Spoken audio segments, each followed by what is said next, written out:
The elements of architecture vary throughout the vehicle. You have obviously the powertrain, which is a major element of the architecture. You have the suspension system. You have even the HVAC system.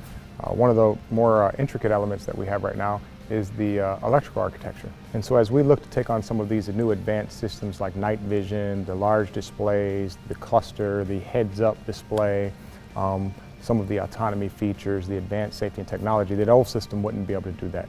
What we have going on in the new Grand Cherokee is the new Atlantis architecture. That Atlantis architecture is built up based on 3 PDCs. The current Grand Cherokee only has 1. Those are power distribution units that are placed strategically throughout the vehicle, 1 in the engine box, 1 in the mid compartment, and 1 in the rear of the vehicle. And what that does is basically act as a meshed network that allows the system to operate extremely fast and have seamless communication, so we can take advantage of some of these systems such as the Uconnect 5.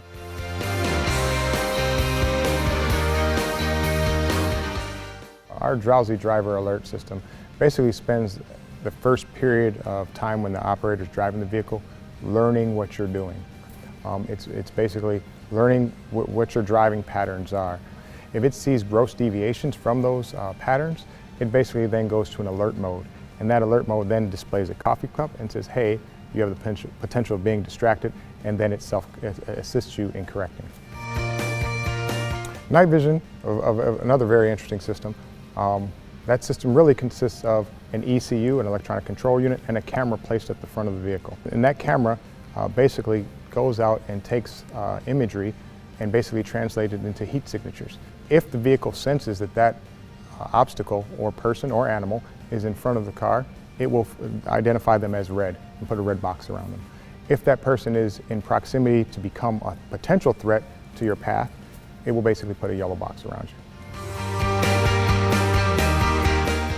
Passenger comfort. Well, first and foremost, we think about spaciousness. So we brought in the third row. And upon third row, we wanted to create the best third row experience. First thing is, how do you get in the car?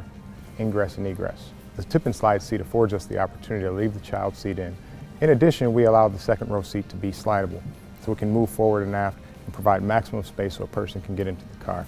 Comfort isn't always a physical attribute. Sometimes it's an emotional attribute. And so you just want to see what's going on. So we have our rear view camera, which will allow you to look in the back of the vehicle and monitor your children, monitor your other occupants, and stay engaged with the whole experience. When you look at the second row also, when you contrast that to a WK, there is actually an extra 2 inches of footroom, in addition to that seat being adjustable. So a lot of attention was paid from the second row back to make sure it's the most awesome experience a person would have.